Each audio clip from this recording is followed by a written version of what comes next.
শেহতীয়াকৈ ৰঙালী বিহুৰ আন্তৰিক শুভেচ্ছা জ্ঞাপন কৰিছোঁ।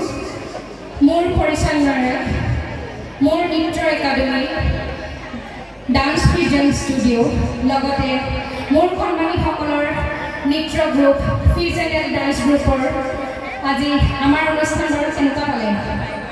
জুবিন দা ফোনত কিবা যদি ভুল হৈ গৈছে তেতিয়াহ'লে ক্ষমা কৰিব।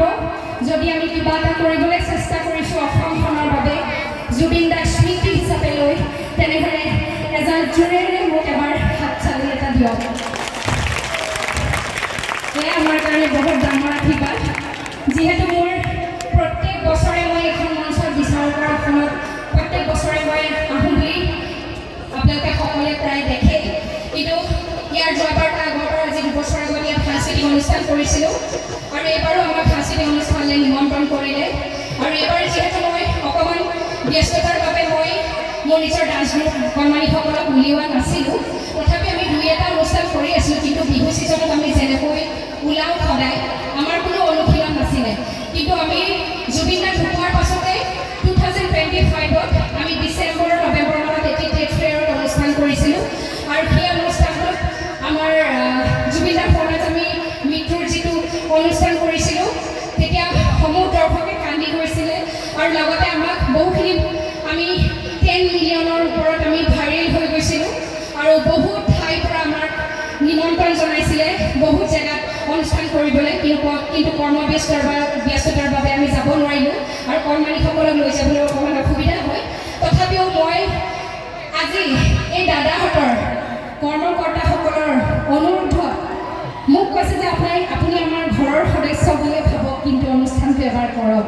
সেইবাবে মাত্ৰ 4 দিনত এই অনুষ্ঠানটো মই ঠিক কৰিছোঁ। ইমান গেলা গৰমত আমি ৰাতিয়ে দিনে অনুশীলন কৰিছোঁ আৰু ইয়াত যদি কিবা ভুল হৈ গৈছে আপোনালোকক মই ক্ষমা বিচাৰিছোঁ আৰু লগতে ভুল হ'ব আমাক শুধৰাই দিব। আৰু আমাৰ অনুষ্ঠান ইমানতে আমি সামৰণি কৰিছোঁ। আকৌ আপোনালোকক লগ পোৱাৰ প্ৰতিশ্ৰুতিৰে আকৌ যাতে আমাক আশীৰ্বাদ কৰে তাৰে কামনা কৰিছোঁ।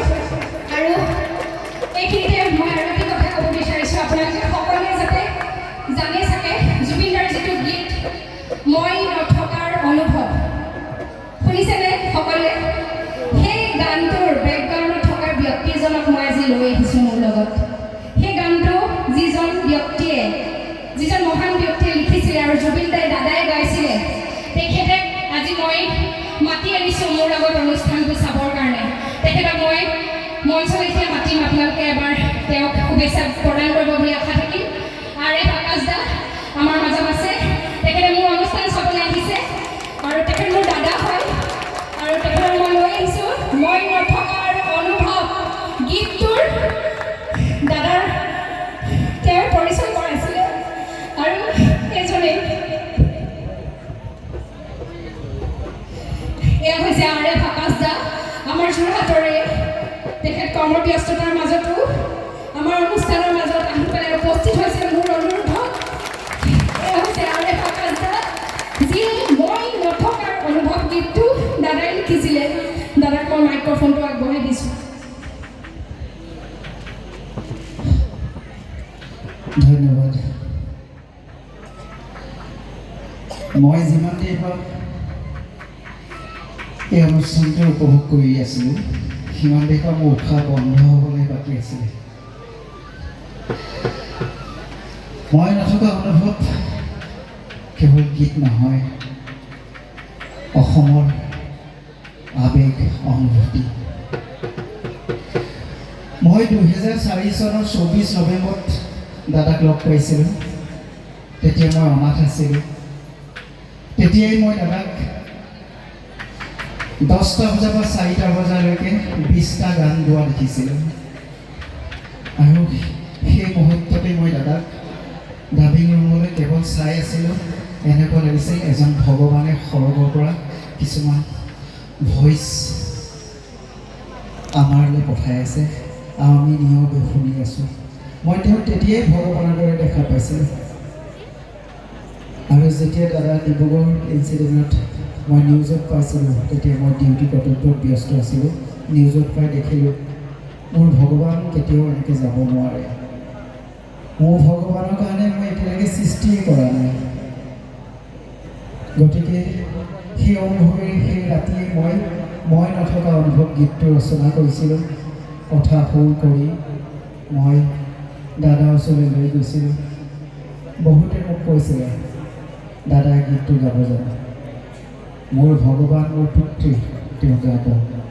আৰু সঁচাকৈ গীতটো যেতিয়া দাদাই দাবী কৰিবলৈ লৈছিলে, দাদা সেইদিনাখন বাৰ্থডে আছিলে আৰু গীতটো প্ৰথম লাইনকেইটা গাই দাদাই কান্দি কিনে গীতটো গাব নোৱাৰিলে।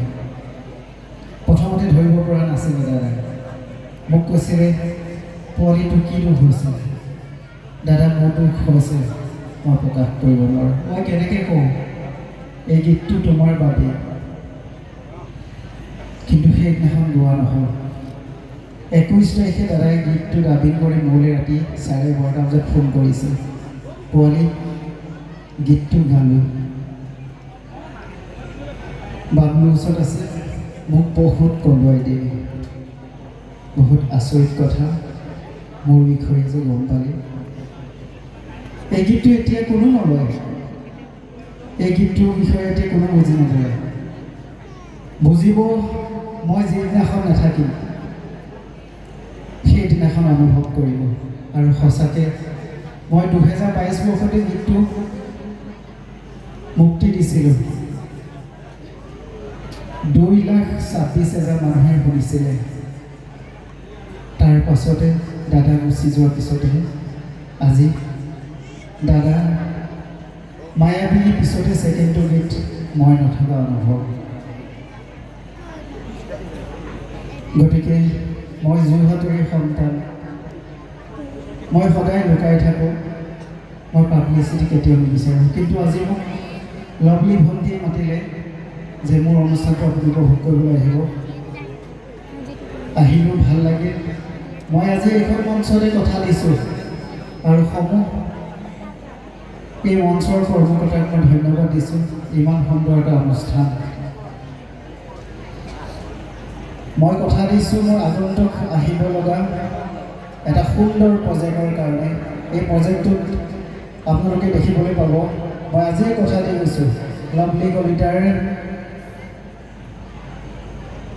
ডাইৰেকশ্যনত মোৰ নতুন প্ৰজেক্ট আহিব। মই ইয়াত কথা দি গৈছোঁ। আপোনালোকে মই অলপ দিনৰ আগতে টিভিত ৰিলিজ কৰিছিলোঁ, য'ত জুবিন দাই মোক কৈ গৈছিলে শিশু শিল্পীবিলাকক বহুত গুৰুত্ব দিবলৈ। আৰু সেই গীতটি আছিলে তোমাৰ সুৰৰ আচল ধৰি যাব খোজোঁ মই আগবাঢ়ি।